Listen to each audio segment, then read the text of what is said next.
Bismillahirrahmanirrahim. Assalamualaikum warahmatullahi wabarakatuh. Rabbi shrah li sadri wa yassir li amri wahlul 'uqdatam min lisani yafqahu qawli. Rabbi zidni ilma warzuqni fahma. Alhamdulillahirabbil alamin. Kali ini kita bisa berjumpa lagi di channel Mudah Belajar Hukum. Terima kasih kepada subscriber saya, khususnya mahasiswa saya dan mahasiswa seluruh Indonesia, mahasiswa hukum seluruh Indonesia masih tetap berada di channel ini. Kali ini saya ingin membahas atau mereview salah satu video dari tugas mahasiswa saya. Jadi ada beberapa video, beberapa waktu yang lalu saya memberikan tugas kepada mahasiswa untuk membuat video tentang materi tertentu mengenai hukum pidana. Ini saya ambil satu, tapi nanti ada beberapa yang akan saya unggah. Ini saya ambil satu dari kelompok 8. Tepuk tangan untuk kelompok 8. Saya suka kekompakannya. Ya, sebenarnya semuanya bagus. Sebenarnya semua bagus. Sudah berusaha, sudah ada effortnya. Cuman yang saya unggah ini memang benar-benar ada kekompakan dari kelompoknya. Jadi saya suka itu, mereka bisa diskusi, mengerjakan bersama-sama gitu ya. Ini dari kelompok 8 kelas A angkatan 2017. Kita saksikan videonya.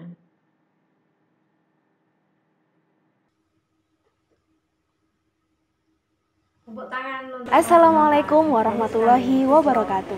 Hai, selamat pagi. Kami dari kelompok 8 Hukum Pidana. Pada kesempatan kali ini, kami akan menjelaskan sedikit terkait asas-asas dalam hukum pidana. Sebelumnya, apa sih yang dimaksud dengan asas hukum pidana? Asas dalam Kamus Besar Bahasa Indonesia diartikan sebagai acuan atau tumpuan dalam berpikir. Jika disangkutkan dengan hukum pidana, asas hukum pidana menjadi landasan atau pijakan dalam lahirnya perundang-undangan hukum pidana. Nah, dengan adanya asas-asas yang ada dalam hukum pidana, diharapkan pelaksanaan dari perundang-undangan hukum pidana menjadi sistematis, kritis, dan juga harmonis. Yuk, kita simak bareng.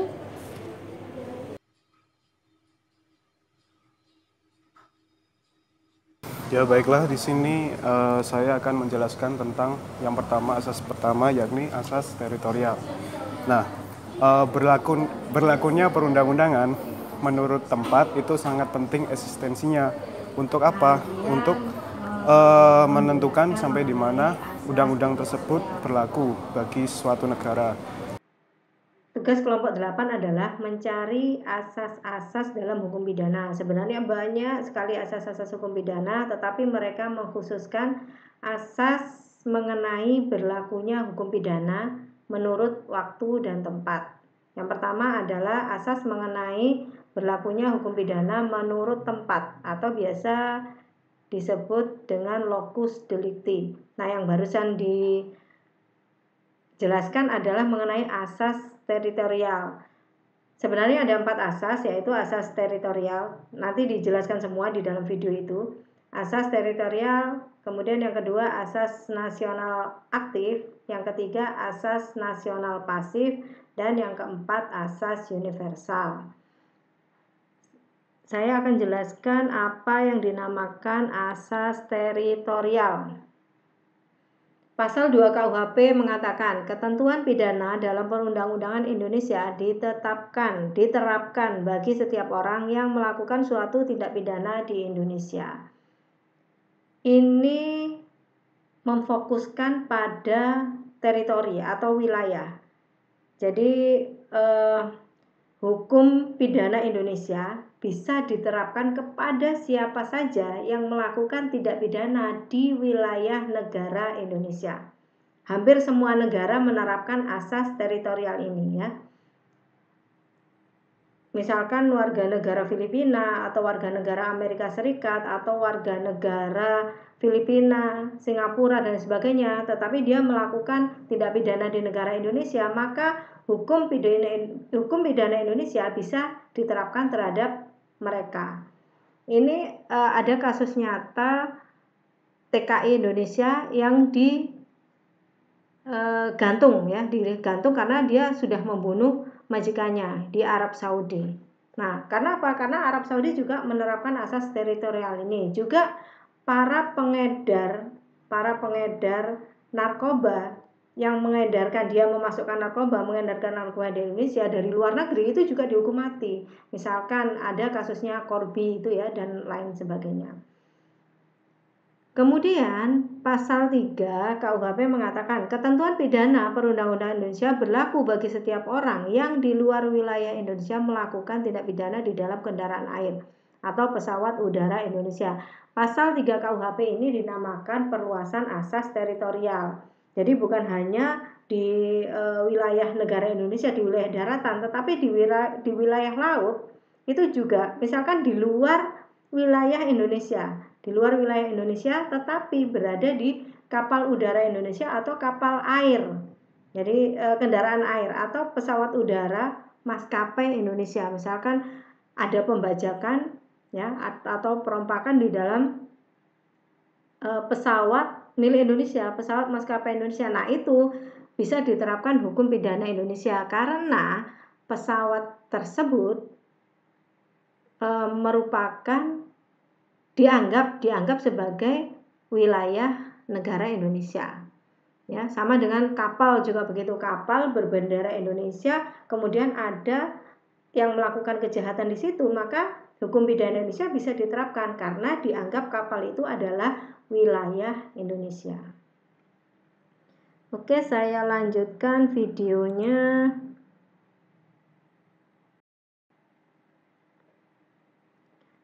Ini ada asas legalitas, tapi saya skip dulu. Saya lanjutkan dulu yang locus delicti. Nah, ini Egy. Baik, di sini saya akan menjelaskan mengenai asas legalitas. Asas legalitas merupakan asas yang paling fundamental.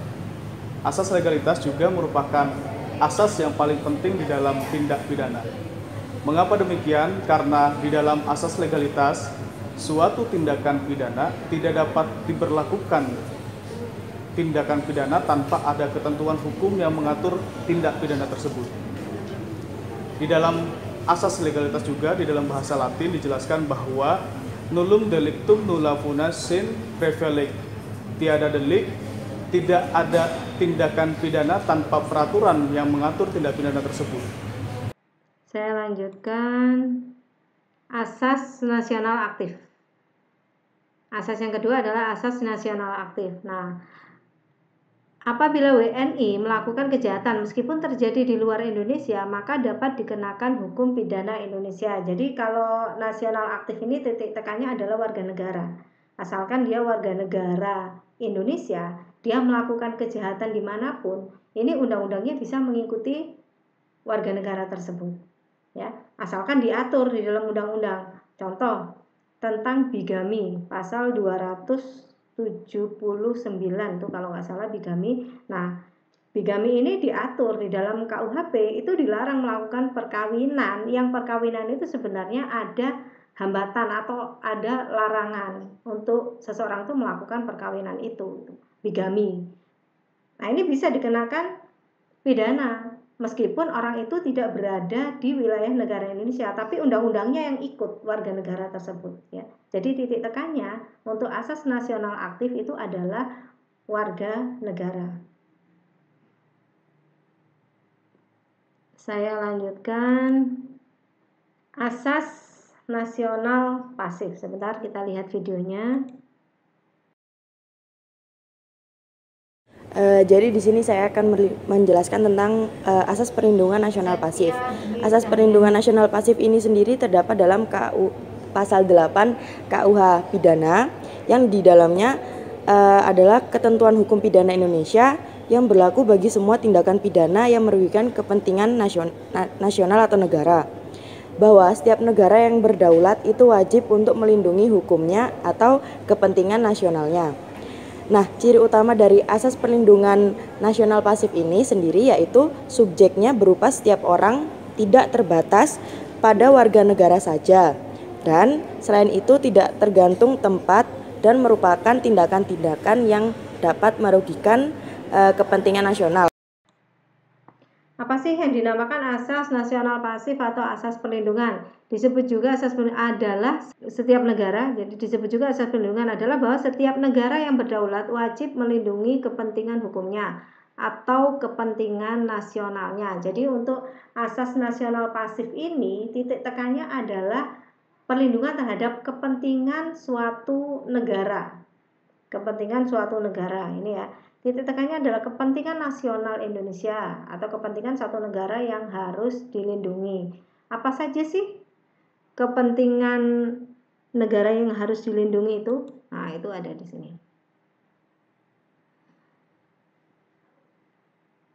Keselamatan kepala atau wakil negara Republik Indonesia, keutuhan dan keamanan negara serta pemerintah yang sah, keamanan penyerahan barang angkatan perang RI pada waktu perang, keamanan martabat kepala negara RI dan sebagainya. Ini ada ya di bawah, nanti dibaca. Intinya begini, kalau asas perlindungan itu misalkan ada warga negara Filipina, ini contoh ya, ada warga negara Filipina, dia melakukan penghinaan terhadap kepala negara Indonesia. Nah, ini hukum pidana Indonesia itu bisa menjerat orang tersebut. Jadi Indonesia bisa meminta bantuan Interpol untuk, asalkan ada perjanjian ekstradisi ya, meminta bantuan Interpol untuk memanggil orang tersebut untuk diadili di Indonesia. Karena apa? Karena kepentingan negara Indonesia terganggu. Beberapa waktu yang lalu, ini zamannya Pak SBY ya, zamannya Presiden SBY itu ada kasusnya Wikileaks. Nah, Wikileaks itu dia mengkritisi beberapa negara, tetapi dengan bahasa yang istilahnya tidak santun begitu, akhirnya justru mengacu pada penghinaan terhadap kepala negara. Nah, itu bisa diminta oleh negara yang kepentingannya terganggu untuk diadili di negara tersebut. Jadi titik tekannya untuk, saya ulang lagi ya, jadi titik tekannya untuk asas nasional pasif adalah perlindungan terhadap kepentingan negara. Kita lihat lagi videonya. Nah, sekarang asas universal. Di sini saya akan menjelaskan tentang asas universal. Asas universal ini fokus pada jenis perbuatan pidana, di mana suatu negara wajib untuk melaksanakan hukum pidana tak memandang siapa saja yang berbuat delik. Delik yaitu suatu tindakan yang dapat dikenakan hukuman pidana jika melanggar tindak pidana. Mengenai asas universal ini, setiap orang yang melakukan perbuatan pidana dapat dituntut Undang-Undang Hukum Pidana Indonesia di luar wilayah negara untuk kepentingan hukum bagi seluruh dunia. Nah, ini juga kepentingan hukum yang dilindungi, tetapi bukan kepentingan hukum satu wilayah saja atau satu yurisdiksi saja, gitu. Jadi untuk seluruh dunia, kepentingan hukum seluruh dunia. Melihat hukum pidana berlaku umum melampaui batas ruang wilayah dan warga negara. Jadi ini titik tekannya bukan ruang wilayah seperti asas teritorial dan bukan juga terhadap dan bukan juga warga negara seperti asas nasional aktif. Tetapi yang dilindungi ialah kepentingan dunia.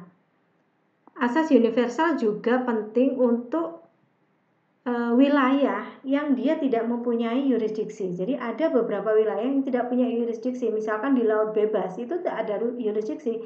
Misalkan di situ ada kejahatan atau dilakukan kejahatan, negara mana yang berhak untuk mengadili? Nah, ini bisa diadili berdasarkan asas universal. Jadi siapa saja bisa mengadili atau memakai teori yang ada dalam locus delicti. Jadi dalam locus delicti itu ada teori perbuatan material di mana dia melakukan itu, tetapi untuk wilayah yang tanpa yurisdiksi, yang tidak punya yurisdiksi, asas ini kan nggak bisa dipakai. Asas perbuatan material. Kemudian yang kedua adalah asas, jadi teori bekerjanya alat, ya. Teori bekerjanya alat. Jadi alatnya itu bekerja di mana, gitu ya. Kemudian yang ketiga teori akibat. teori akibat ini wilayah mana, wilayah negara mana yang terkena akibatnya. Ini bisa dipakai. Misalkan tadi ada penjahat yang melakukan perompakan di laut bebas dan akibatnya dirasakan oleh, jadi dia merampok atau merompak kapal tanker milik Inggris misalkan. Jadi negara Inggris dia yang menanggung akibatnya itu bisa mengadili orang tersebut. Jenis kejahatan yang dicantumkan pidana menurut asas ini sangat berbahaya, tidak hanya dilihat dari kepentingan Indonesia tetapi juga kepentingan dunia. Seperti ini pembunuhan massal, misalkan genosida, itu kan sudah menjadi kejahatan internasional ya. Nah, ini bisa dipakai asas universal. Jadi yang menghukumi ini bisa pakai hukum internasional juga. Ya, bukan wilayah negara tertentu atau yurisdiksi tertentu. Nah, kemudian saya kembali ke sini video mahasiswa. Nah, ini tadi sudah Ya, saya selanjutnya mengenai asas nasionalitas aktif atau juga yang disebut dengan asas personalitas. Ini dijelaskan oleh Muhammad Ini mengandung Zaki pengertian Farhan bahwasanya Al-Hilmi. peraturan perundang-undangan pidana Indonesia berlaku bagi setiap warga Ini Indonesia. yang saya jelaskan tadi mengenai asas nasional aktif. Nah, jadi begitulah penjelasan mengenai masing-masing dari asas hukum pidana. Semoga apa yang sudah kami jelaskan menjadi ilmu yang bermanfaat, oke? Tetap semangat dan Feeling good. wassalamualaikum warahmatullahi wabarakatuh. Semester 8. Semester 8. Good job kelompok 8. We love you guys. Nah, ini yang belum saya jelaskan adalah asas legalitasnya. Ini asas legalitas ini berhubungan dengan berlakunya hukum pidana berdasarkan waktu. Kalau tadi berdasarkan tempat, locus delicti, kalau ini berdasarkan waktu atau tempus delicti. Kita sering sebutnya tempus delicti ya. Pasal 1 ayat 1 KUHP berbunyi tiada satu perbuatan dapat dipidana kecuali atas kekuatan aturan pidana dalam perundang-undangan yang telah ada sebelum perbuatan dilakukan. Dalam bahasa Latin ini kita mengenal ada asas nullum delictum nulla puna sine previa legi punali, yang artinya tidak ada delik, tidak ada pidana tanpa ketentuan pidana yang mendahuluinya. Ya, intinya begini, kalau belum ada aturan, maka seseorang yang melakukan tindak pidana itu tidak boleh diberikan sanksi. Bahkan dia tidak bisa dikatakan sebagai tindak pidana, hanya melakukan perbuatan begitu saja. Ya. Itu terus bagaimana kalau misalkan sebentar saya lanjutkan dulu. Asas legalitas itu mengandung 3 pengertian. Tidak ada perbuatan yang dilarang dan diancam dengan pidana kalau belum dinyatakan dalam suatu aturan undang-undang. Nah, jelas itu ya. Untuk menentukan adanya perbuatan pidana tidak boleh digunakan analogi, tapi ini masih ada perdebatan. Jadi analogi memang berbeda tipis dengan penafsiran ekstensif. Nanti apa bedanya kita bicarakan di video yang lain ya. Apa itu analogi, apa itu penafsiran ekstensif, dan kenapa analogi itu tidak diperbolehkan. Kemudian aturan-aturan hukum pidana tidak berlaku surut atau non retroaktif. Misalkan aturan pidana dibuat bulan Juni.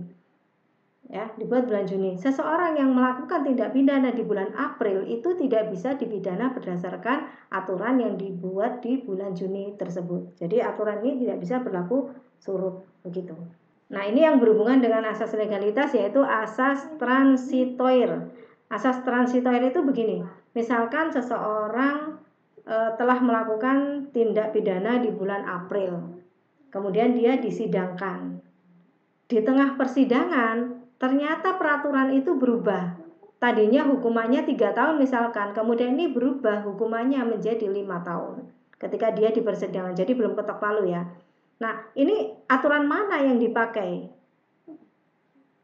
Nah, pasal 1 ayat 2 KUHP mengatakan yang digunakan adalah aturan yang meringankan bagi terdakwa. Ya, jadi aturan yang lama tadi 3 tahun, aturan yang baru 5 tahun, maka dia dihukumi berdasarkan undang-undang yang ringan, yaitu undang-undang yang lama 3 tahun. Kemudian asas retroaktif. Kalau tadi non retroaktif tidak berlaku surut, tetapi kalau yang ini retroaktif itu berlaku surut. Asas retroaktif adalah suatu asas hukum dapat diberlakukan surut. Artinya hukum yang baru dibuat dapat diberlakukan untuk perbuatan pidana yang terjadi pada masa lalu sepanjang hukum tersebut mengatur perbuatan tersebut. Misalkan pada pelanggaran HAM berat. Ini seperti undang-undang mengenai terorisme. Ya, ini kasusnya Amrozi dan kawan-kawan yang mengebom Bali. Jadi peristiwa bom Bali itu. Pada saat atau pada peristiwa bom Bali tersebut, itu belum ada undang-undang anti terorisme, belum ada. Jadi misalkan disidangkan dan tidak dibuat undang-undang terorisme, itu yang dipakai adalah KUHP mengenai pembunuhan berencana. Padahal ini yang dibunuh adalah orang banyak, itu kan bom, jadi korbannya banyak sekali. Kalau pembunuhan berencana itu biasanya korbannya hanya 1-2, kecuali pembunuhan berantai seperti Rian begitu ya, banyak juga korbannya. Tapi ini korbannya ratusan. Maka kemudian dibuat undang-undang anti terorisme dan itu yang dipakai. Ini diizinkan. Boleh undang-undang itu berlaku surut. Contohnya dalam pelanggaran HAM berat. Meskipun ini ada polemik juga ya, karena apa? Karena di sini ada pelanggaran asas legalitas. Tetapi pakar yang lain mengatakan ini diizinkan karena merupakan pelanggaran HAM berat. Alhamdulillah berakhir sudah materi kita kali ini mengenai asas-asas dalam hukum pidana yang berhubungan dengan locus delicti dan tempus delicti. Terima kasih, tetap berada di channel Mudah Belajar Hukum. Jangan lupa untuk komen, like, share, dan subscribe. Saya akhiri. Assalamualaikum warahmatullahi wabarakatuh.